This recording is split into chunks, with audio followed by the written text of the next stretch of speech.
ኤፌሶን ምዕራፍ 4 እንግዲህ በጌታ እስር የሆንሁ እኔ በተጠራችሁበት መጠራታችሁ እንደሚገባ ትመላለሱ ዘንድ እለምናችኋለሁ። በትሕትና ሁሉና በየዋህነት በትዕግሥትም እርስ በርሳችሁ በፍቅር ታገሡ። በሰላም ማሰሪያ የመንፈስን አንድነት ለመጠበቅ ትጉ። በመጠራታችሁ በአንድ ተስፋ እንደ ተጠራችሁ አንድ አካልና አንድ መንፈስ አለ፣ አንድ ጌታ፣ አንድ ሃይማኖት፣ አንዲት ጥምቀት፣ ከሁሉ በላይ የሚሆን በሁሉም የሚሠራ በሁሉም የሚኖር አንድ አምላክ የሁሉም አባት አለ። ነገር ግን እንደ ክርስቶስ ስጦታ መጠን ለእያንዳንዳችን ጸጋ ተሰጠን። ስለዚህ ወደ ላይ በወጣ ጊዜ ምርኮን ማረከ፣ ለሰዎችም ስጦታን ሰጠ ይላል። ወደ ምድር ታችኛ ክፍል ደግሞ ወረደ ማለት ካልሆነ ይህ ወጣ ማለትስ ምን ማለት ነው? ይህ የወረደው ሁሉን ይሞላ ዘንድ ከሰማያት ሁሉ በላይ የወጣው ደግሞ ያው ነው። እርሱም አንዳንዶቹን ሐዋርያት፣ ሌሎቹም ነቢያት፣ ሌሎቹም ወንጌል ሰባኪዎች፣ ሌሎቹም እረኞችና አስተማሪዎች እንዲሆኑ ሰጠ። ሁላችን የእግዚአብሔርን ልጅ በማመንና በማወቅ ወደሚገኝ አንድነት ሙሉ ሰውም ወደ መሆን የክርስቶስም ሙላቱ ወደሚሆን ወደ ሙላቱ ልክ እስክንደርስ ድረስ ቅዱሳን አገልግሎትን ለመሥራትና ለክርስቶስ አካል ሕንጻ ፍጹማን ይሆኑ ዘንድ እንደ ስሕተት ሽንገላ ባለ ተንኰል በሰዎችም ማታለል ምክንያት በትምህርት ንፋስ ሁሉ እየተፍገመገምን ወዲያና ወዲህም እየተንሳፈፍን ሕፃናት መሆን ወደ ፊት አይገባንም። ነገር ግን እውነትን በፍቅር እየያዝን በነገር ሁሉ ወደ እርሱ ራስ ወደሚሆን ወደ ክርስቶስ እንደግ። ከእርሱም የተነሣ አካል ሁሉ እያንዳንዱ ክፍል በልክ እንደሚሠራ በተሰጠለት በጅማት ሁሉ እየተጋጠመና እየተያያዘ ራሱን በፍቅር ለማነጽ አካሉን ያሳድጋል። እንግዲህ አሕዛብ ደግሞ በአእምሮአቸው ከንቱነት እንደሚመላለሱ ከእንግዲህ ወዲህ እንዳትመላለሱ እላለሁ፣ በጌታም ሆኜ እመሰክራለሁ። እነርሱ ባለማወቃቸው ጠንቅ በልባቸውም ደንዳንነት ጠንቅ ልቦናቸው ጨለመ፣ ከእግዚአብሔርም ሕይወት ራቁ። ደንዝዘውም በመመኘት ርኵሰትን ሁሉ ለማድረግ ራሳቸውን ወደ ሴሰኝነት አሳልፈው ሰጡ።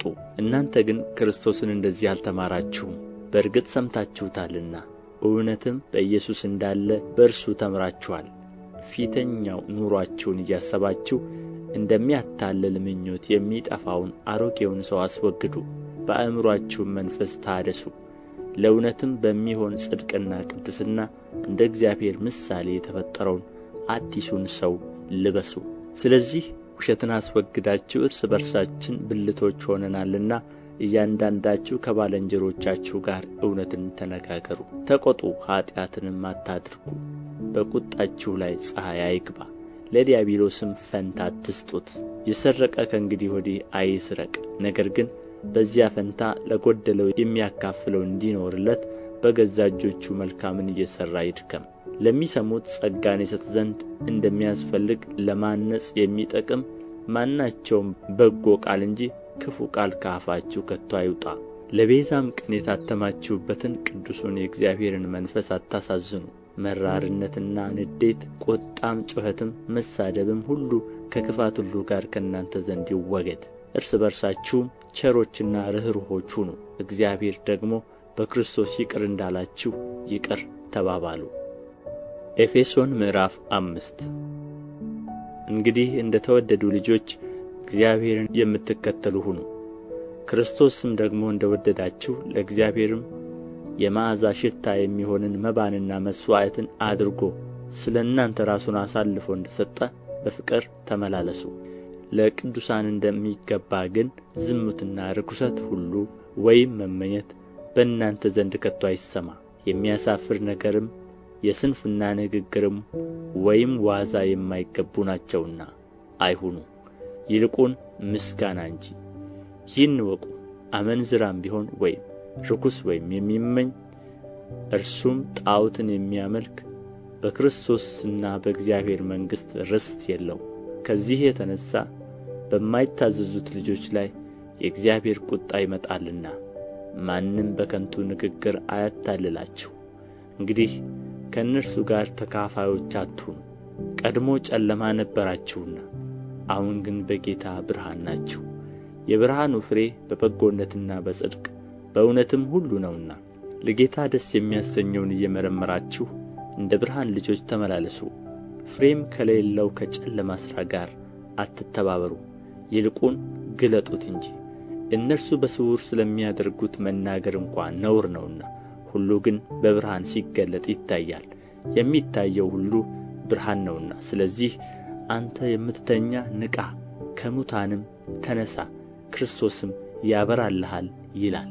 እንግዲህ እንደ ጥበበኞች እንጂ ጥበብ እንደሌላቸው ሳይሆን እንዴት እንድትመላለሱ በጥንቃቄ ተጠበቁ። ቀኖቹ ክፉዎች ናቸውና ዘመኑን ዋጁ። ስለዚህ የጌታ ፈቃድ ምን እንደሆነ አስተውሉ እንጂ ሞኞች አትሁኑ። መንፈስ ይሙላባችሁ እንጂ በወይን ጠጅ አትስከሩ፣ ይህ ማባከን ነውና። በመዝሙርና በዝማሬ በመንፈሳዊም ቅኔ እርስ በርሳችሁ ተነጋገሩ፣ ለጌታ በልባችሁ ተቀኙና ዘምሩ። ሁልጊዜ ስለ ሁሉ በጌታችን በኢየሱስ ክርስቶስ ስም አምላካችንንና አባታችንን ስለ ሁሉ አመስግኑ። ለእያንዳንዳችሁ በክርስቶስ ፍርሃት የተገዛችሁ ሁኑ። ሚስቶች ሆይ ለጌታ እንደምትገዙ ለባሎቻችሁ ተገዙ። ክርስቶስ ደግሞ የቤተ ክርስቲያን ራስ እንደሆነ እርሱም አካሉን የሚያድን እንደሆነ ባል የሚስት ራስ ነውና። ዳሩ ግን ቤተ ክርስቲያን ለክርስቶስ እንደምትገዛ እንዲሁ ሚስቶች ደግሞ በሁሉ ለባሎቻቸው ይገዙ። ባሎች ሆይ ክርስቶስ ደግሞ ቤተ ክርስቲያንን እንደ ወደዳት ሚስቶቻችሁን ውደዱ። በውኃ መታጠብና ከቃሉ ጋር አንጽቶ እንዲቀድሳት ስለ እርሷ ራሱን አሳልፎ ሰጠ። እድፈት ወይም የፊት መጨማደድ ወይም እንዲህ ያለ ነገር ሳይሆንባት ቅድስትና ያለ ነውር ትሆን ዘንድ ክብርት የሆነችን ቤተ ክርስቲያን ለራሱ እንዲያቀርብ ፈለገ።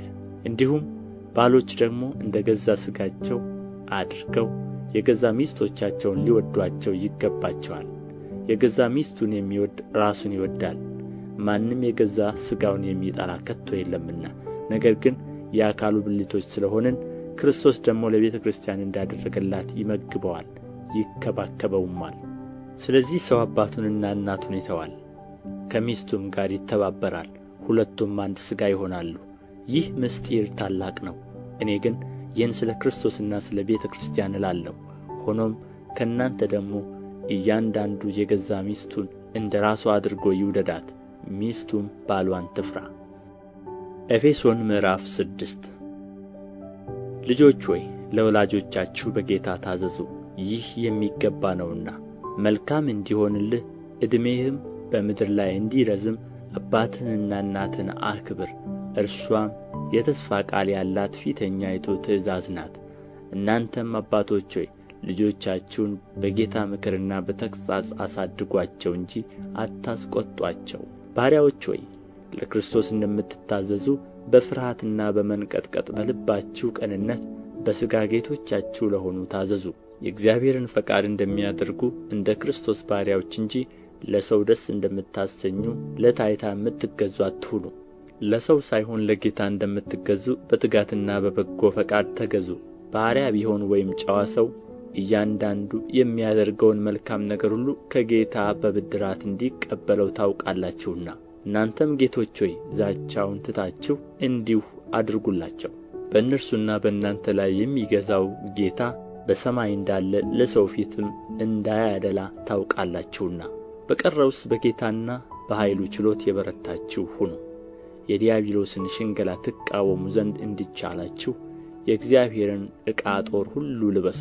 መጋደላችን ከደምና ከሥጋ ጋር አይደለምና ከአለቆችና ከሥልጣናት ጋር ከዚህም ከጨለማ ዓለም ገዦች ጋር በሰማያዊም ስፍራ ካለ ከክፋት መንፈሳውያን ሠራዊት ጋር ነው እንጂ።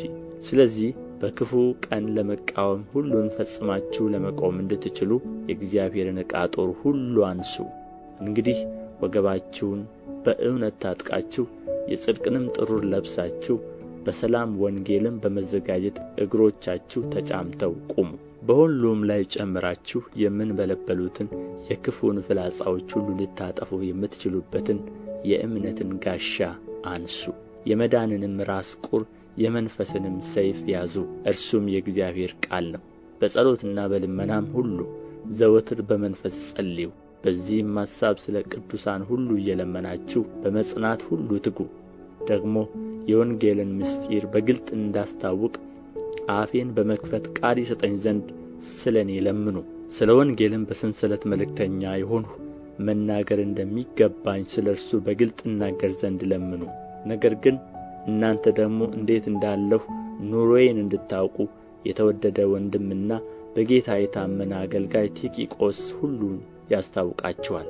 ወሬያችንን እንድታውቁና ልባችሁን እንዲያጽናና ወደ እናንተ የምልከው ስለዚህ ምክንያት ነው። ከእግዚአብሔር አብ ከጌታም ከኢየሱስ ክርስቶስ ሰላምና ፍቅር ከእምነት ጋር ለወንድሞች ይሁን። ጌታችንን ኢየሱስ ክርስቶስን ባለመጥፋት ከሚወዱ ሁሉ ጋር ጸጋ ይሁን። አሜን።